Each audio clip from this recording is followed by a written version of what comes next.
राज्यसभा चुनाव में cross voting Haryana Congress के लिए जी का जंजाल बन गई है। पार्टी ने इस मामले में 5 विधायकों को कारण बताओ नोटिस जारी किया। 5 में से 3 विधायकों ने नोटिस के जवाब दिए और कल चंडीगढ़ में अनुशासन कमेटी की बैठक में 5 विधायकों के भविष्य के बारे में फैसला किया जाएगा। क्या कार्रवाई हो इसके बारे में मंथन किया जाएगा और सिफारिश हाईकमान को भेजी जाएगी। लेकिन 3 जिन विधायकों ने जवाब दिए हैं उन्होंने साफ तौर पर आरोपों से इनकार किया है और अपने खिलाफ साजिश के आरोप लगाए हैं। ऐसे में ये बड़ा सवाल भी उठ रहा है कि क्या असली खिलाड़ियों को बचाया जा रहा है और 3 निर्दोष विधायकों को फंसाया जा रहा है। नमस्कार, मैं हूं कुलदीप शुरान। आज हम खरी खरी न्यूज़ में चर्चा करेंगे क्रॉस वोटिंग में फंसे हरियाणा के कांग्रेस के 5 विधायकों के जवाब की और कांग्रेस के अंदर बने हुए हालात की और इस मामले के अंदर कुछ खास संभावनाओं की।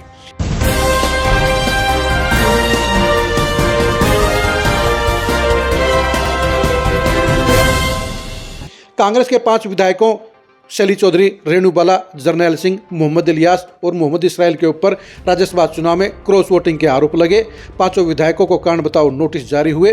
मोहम्मद इसराइल और मोहम्मद इलियास ने नोटिस के जवाब नहीं दिए। उन्होंने एक तरह से मान लिया है कि उन्होंने क्रॉस वोटिंग की है, लेकिन 3 विधायकों रेणु बाला, शैली चौधरी और जरनैल सिंह ने आरोपों से इनकार किया। उन्हें नोटिस का जवाब दिया और उसमें लिखा कि हमारे खिलाफ साजिश हो रही है, उन्हें फंसाया जा रहा है। उन्होंने पार्टी के प्रत्याशी को वोट देने का काम किया। वो पार्टी के वफादार सिपाही हैं।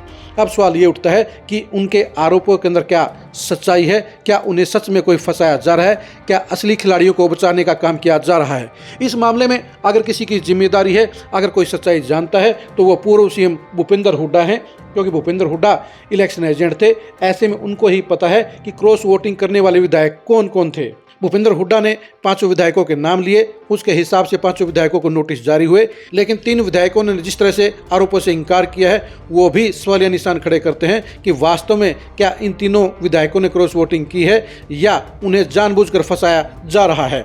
शैली चौधरी ने कल नारायणगढ़ में कहा कि अगर सच्चाई के तह में जाया जाए तो ऐसी सच्चाई सामने आएगी कि पैरों तले की जमीन विरोधियों की खिसक जाएगी। यानी शैली चौधरी गंभीर आरोप लगा रही हैं। उन्होंने ये भी कहा कि उन्हें जानबूझकर टारगेट किया जा रहा है, बड़े नेताओं ने फंसाने का काम कर रहे हैं और उनको पार्टी से बाहर करने की साजिश रची जा रही है। जाहिर सी बात है, ये आरोप कोई आम आरोप नहीं है, बल्कि ये संगीन आरोप हैं और ऐसे में पार्टी के ऊपर जिम्मेदारी बनती है कि वो इन आरोपों के ऊपर भी मंथन करे। लेकिन जैसे हालात नजर आ रहे हैं उसके हिसाब से साफ तौर पर नजर आ रहा है कि पार्टी ने उन्हें निष्कासित करने का फैसला ले लिया है। कल अनुशासन कमेटी की मीटिंग में जवाबों को सिर्फ देखा जाएगा, उसके बाद हाईकमान के पास पहले से ही तय फैसले के अनुसार सिफारिश भेजी जाएगी और उसके हिसाब से फैसला ले लिया जाएगा। लेकिन यह भी सच्चाई है कि कांग्रेस के अंदर चारों खेमों के अंदर आपस में गड़बड़ चल रही है, आपस में बड़े नेताओं के रिश्ते सही नहीं है। ऐसे में दूसरे खेमे के नेताओं को फंसाने के आरोपों में सच्चाई भी हो सकती है, लेकिन यह भी हो सकता है कि तीनों विधायकों ने क्रॉस वोटिंग की हो।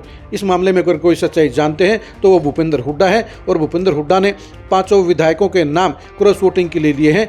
ऐसे में ये तय करना बेहद मुश्किल है कि क्या 5 विधायकों ने क्रॉस वोटिंग की थी या 3 विधायकों को गलत फंसाया जा रहा है।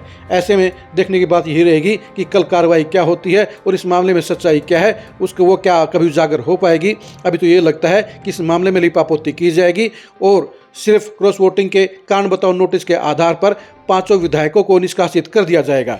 आप कांग्रेस में क्रॉस वोटिंग के इन आरोपों को कितना सही मानते हैं? जवाब में जरूर बताइए। क्या तीनों विधायकों ने जो जवाब दिए हैं उससे आप सहमत हैं या उनके आरोपों के ऊपर कोई दम नजर आता है? इसके बारे में कमेंट करके जरूर बताइए। क्या असली खिलाड़ी कोई और भी हो सकते हैं? इसके बारे में आपकी क्या राय है ये भी जरूर बताइए। हरियाणा में क्रॉस वोटिंग के आरोपी 5 विधायकों के सियासी भविष्य को जानने के लिए आप लगातार खरी खरी न्यूज़ के साथ बने रहिए। आप हमारे फेसबुक पेज को फॉलो कीजिए, आप हमारे यूट्यूब चैनल को सब्सक्राइब कीजिए। नमस्कार।